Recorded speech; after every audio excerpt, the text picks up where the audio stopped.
चला तर मंडळी, लवकरच श्रावण सुरू होणार आहे. घरातले म्हणाले मस्तपैकी मालवणी वडे खायला जाऊया. मी म्हणाले कशाला, घरातच केले आणि खरंच खूप छान झाले.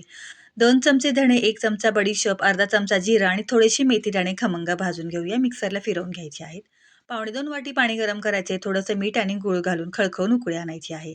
त्यानंतर 2 वाटी तांदळाचं पीठ, 2 चमचे गव्हाचं पीठ, 1 चमचा बेसन पीठ आणि वाटून घेतलेला मसाला 2 चमचे घालायचा आहे. उकळून घेतलेलं पाणी घालायचं आहे. 2 वाटी तांदळाच्या पिठासाठी पावणे 2 वाटी पाणी परफेक्ट प्रमाण आहे. संपूर्ण पाणी घालूया. पाणी गरम आहे. चमच्याने मिक्स करून घेऊया. रंगासाठी थोडीशी हळद घालूया आणि थोडंसं मिश्रण कोमट असताना छान असं पीठ मळून घ्यायचं आहे.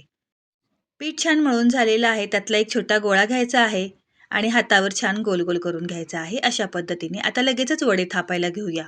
एक प्लास्टिक पेपर घ्यायचा आहे. थोडंसं तेल लावून घ्यायचं आहे. हाताला थोडंसं तेल लावायचं आहे आणि छान असा वडा थापून घ्यायचा आहे.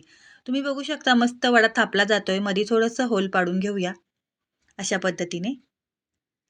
आणि तळताना काय करायचं, वरची बाजू वरच्या साईडला आणि खालची बाजू खालच्या साईडला ठेवायची. तेल छान तापलेलं आहे. वडा सोडूया. तुम्ही बघू शकता टम्म फुगलेला आपला तांदळाच्या पिठाचा वडा तयार झालेला आहे. अगदी घरातल्या पिठापासून बनवलेला आहे आणि अगदी मालवणी वडा खातो की नाही कोकणात, तशीच चव आहे. नक्की ट्राय करा. घरातल्या सगळ्यांना खूप खूप खूप आवडतील. मग काय, अवघड वाटणारी रेसिपी एकदम सोपी करून सांगितली ना? आवडल्यास एक लाईक नक्की करा.